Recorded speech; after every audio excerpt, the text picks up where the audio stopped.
Yes, don't eat the pipe, and it can be dangerous without the foil. We take no responsibility for you guys going to the hospital. Where do you get a blowtorch?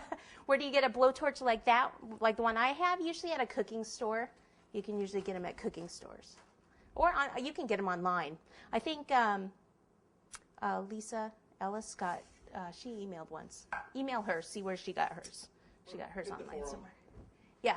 Ask online. Yeah, go to Yeah, ask online because I'm pretty sure she had already picked one up somewhere.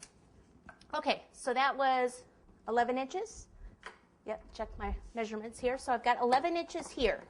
Then what I need is an adapter to put in right here. And then this is, I wrote this down, it's somewhere between 7.5 to 8 inches long. This is the cake is going to go over this piece.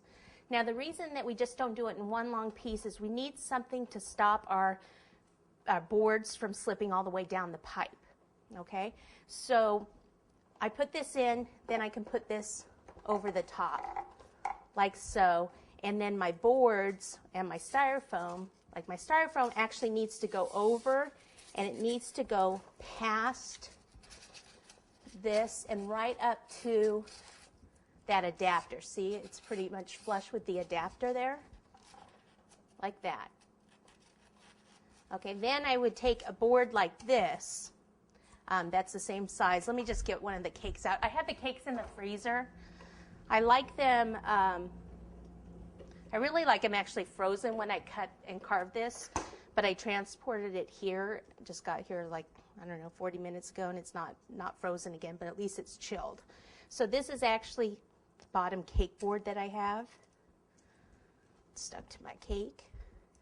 And you can see how I cut my cakes into rectangle shapes, and I'll tell you the measurements. Now, how I figured out how to do these boards was, again, with my styrofoam. When I stacked up all my styrofoam, I carved the styrofoam and then took it apart and traced around some of the styrofoam to get where I needed my supports.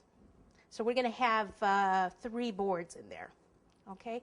So we need one on top of the styrofoam here.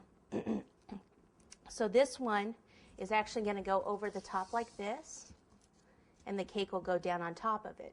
Okay? Now I've cut out the center. Question? Yeah, how do you keep the styrofoam from slipping farther down? We're going to glue the styrofoam in a minute to prevent it from coming down. The hole in the center here is big enough that it will go over the pipe, but it's not big enough for it to go all the way down past that adapter. So I used a bit like this, Forstner bit, and it's a 7/8 bit. It's a what bit? Forstner bit. Forstner, yeah, bit. You get it at a hardware store, just put it into a drill, and then it's a 7/8 fitting, fits all the 1/2-inch pipes. Okay, so you don't have to buy a whole set. I use that one the most.